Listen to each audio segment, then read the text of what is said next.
অন্য রাজ্যে অত্যাচারিত না হয়ে বাংলায় ফিরুন, একখানা রুটি পেলে আধখানা আপনাদের দেব, কেশপুরে বললেন মুখ্যমন্ত্রী মমতা বন্দ্যোপাধ্যায় মঙ্গলবার বিকেলে। ঘাটালের বন্যা পরিস্থিতি পরিদর্শন সেরে সড়ক পথে মেদিনীপুরের উদ্দেশ্যে রওনা দিয়েছিলেন মুখ্যমন্ত্রী মমতা বন্দ্যোপাধ্যায়। বিকেল 5:30 নাগাদ কেশপুরের ওপর দিয়ে যাওয়ার সময় ভিড়ের মাঝে দাঁড়িয়ে যান কেশপুর বাজারে। দেব ও শিউলি সাহাকে সাথে নিয়ে গাড়ির পাশে দাঁড়িয়ে প্রায় 6 মিনিট বক্তব্য রাখেন রাস্তার ওপরেই। কেশপুরের মানুষের উদ্দেশ্যে নানা বক্তব্য রাখেন। সম্প্রতি কেশপুরে বহু পরিযায়ী শ্রমিক ভিন রাজ্যে কাজ করতে গিয়ে বাধা পেয়ে ফিরে এসেছেন, তাদের উদ্দেশ্যে একাধিক বার্তা দিলেন তিনি। কি বললেন কেশপুর বাজারে দাঁড়িয়ে শুনে নেওয়া যাক।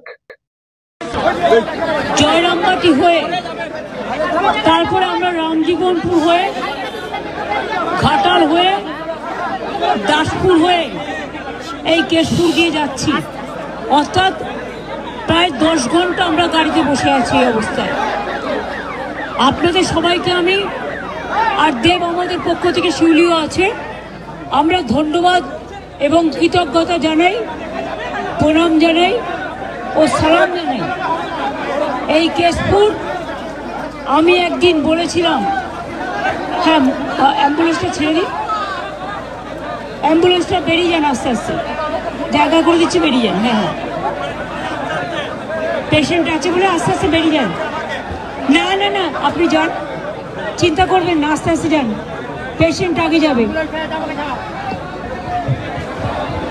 আমি আপনাদের যেটা বলছি, আমি এই কেশপুরের মাটিতে আগে অনেকবার এসেছি এবং আপনাদের এখানে যে অত্যাচার হতো ওই জামশেদ ভবনের নামে, সেই অত্যাচার, সেইগুলোই এখন বিজেপি হয়েছে, সেই অত্যাচারের বিরুদ্ধে একটার পর একটা ডেড বডি নিয়ে দিনের পর দিন যখন আমি কেশপুরে এসেছি, এই অত্যাচারের বিরুদ্ধে আমি বলেছিলাম সিপিএম এর শেষপুর এই কেশপুর থেকে হবে।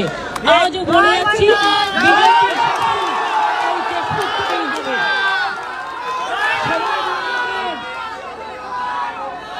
এই ভোটার লিস্টের নামে আস্তে আস্তে ভোটার লিস্টের নামে এনআরসি করার প্ল্যান চলছে। বিজেপিকে আমি বিশ্বাস করি না। যাদের এপিক কার্ড আছেও, যাদের আধার কার্ড আছেও, যাদের রেশন কার্ড আছেও, তারা দয়া করে আবার ভোট তুলবেন।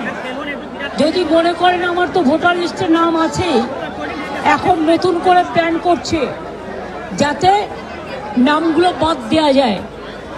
আপনারা জেনে রাখুন, আপনাদের গায়ে হাত পড়লে আমরা কেউ ছেড়ে কথা বলবো না, এবং এটা আমাদের লড়াই, অস্তিত্বের লড়াই, ঠিকানার লড়াই, সম্প্রীতির লড়াই, সংস্কৃতির লড়াই, মা বোনদের সম্মানের লড়াই, ছাত্র যৌবনের লড়াই, হিন্দু মুসলমান, তপশিলি আদিবাসী জনজাতি সবার লড়াই, হকার থেকে দোকানদার, সব ভাষা সব ধর্মকে নিয়েই। পরিষ্কার বলছি, প্রত্যেকে কিন্তু ভোটার লিস্টের নামটা দয়া করে তুলবেন।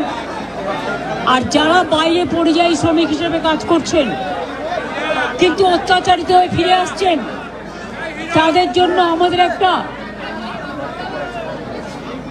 একটা ওয়েব লাইনে একটা পোর্টাল আছে পরিযায়ী শ্রমিকদের জন্য। তারা সেখানে জানান যে আমরা ফিরে এসেছি, আমাদের সাহায্য করা হোক।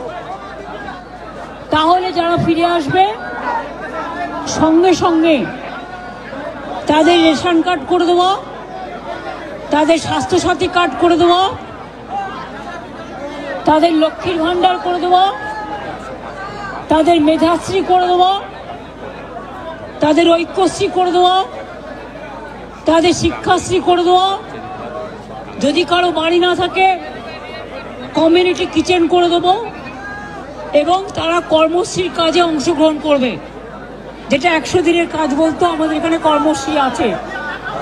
আর হাতেও আমরা কিছু সাহায্য দেব। চিন্তা কিছু এখানে হচ্ছে।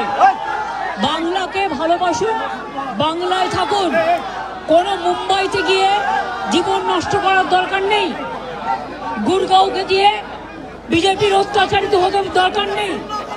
গুজরাটে গিয়ে অত্যাচার, মহারাষ্ট্রে অত্যাচার, আসামে অত্যাচার, উড়িষ্যায় অত্যাচার, মধ্যপ্রদেশে অত্যাচার, রাজস্থানের অত্যাচার। মনে রাখবেন, আমরা মাথা নত করতে শিখিনি। ফিরে আসুন বাংলা। আমরা যদি একখানা রুটি খাই, 8খানা রুটিকে দেবো আপনাদের। এটা ভালো থাকুন, সুস্থ থাকুন, আর ভোটার লিস্টের নাম অবশ্যই তুলবেন, শুধু নিজের না, পরিবারের সবাই। ভোটে নমিনেশন ফাইলের দিন পর্যন্ত ওরা কিন্তু নাম কাটে, আর গুজরাটে বসে বসেই প্ল্যানগুলো করছে। এই প্ল্যান ঘ্যাচং ফু করে দিতে হবে, মানে কেটে দিতে হবে। ঠিক আছে, মানুষ যারা জেনুইন ভোটার, প্রত্যেকে যাতে ভোটার থাকে তার ব্যবস্থা করতে হবে। এটা আমাদের ঠিকানা, এটা আমাদের আশ্রয়, এটা আমাদের মায়ের শাড়ির আঁচল, এটা মাথায় রাখতে হবে। ঠিক আছে, সবাইকে মন দিয়ে করতে হবে। অনেক ধন্যবাদ।